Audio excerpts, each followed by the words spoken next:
In today's video, I'm going to teach you how to add fonts on Google Docs. Have you ever found yourself working on a document in Google Docs and wishing you had more font options?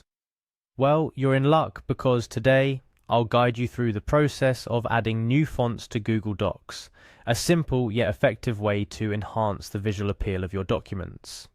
Let's start with the basics.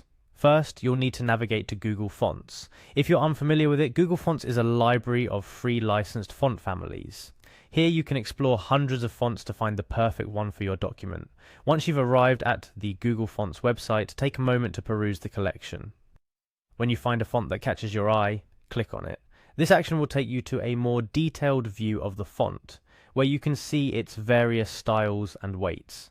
Now that you've selected your font, the next step is to click on the Get Font button.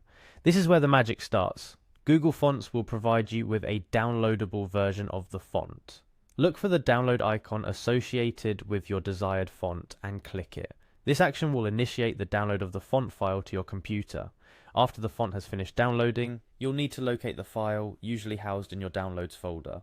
Open the font file. This typically involves a simple double click. Upon opening, you will see an installation window. Here your task is straightforward: install the font to your computer. This usually includes either dragging the font to a specific folder or clicking an install button. Successfully doing this adds the font to your system, making it available for use in various applications. With the font now installed on your computer, it's time to bring our focus back to Google Docs. Open up Google Docs and access the document you wish to work on, or create a new one if you're starting from scratch. Once in your Google Docs document, look for the font menu. This is usually located on the toolbar at the top of your document. In the font menu, you will notice a lot of font options, but to access the one you've just installed, you need to click on More Fonts. This opens a new window showcasing a wide range of fonts that Google Docs offers by default, plus any new additions. Now here's where it gets exciting. In the More Fonts window, there's a search bar at the top. Use this feature to search for the font name that you've installed on your computer. It should appear as an option in this list.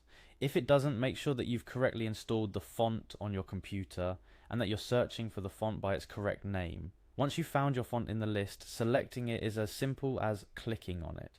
This action will add the font to your list of available fonts in Google Docs.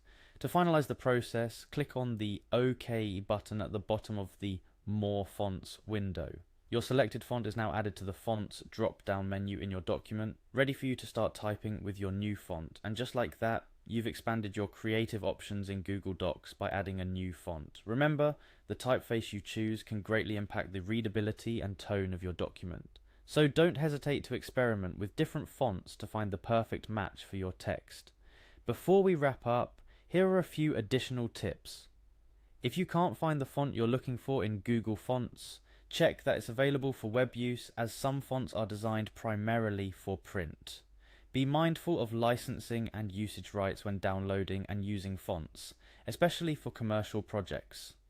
Finally, consider how the font complements the overall design of your document.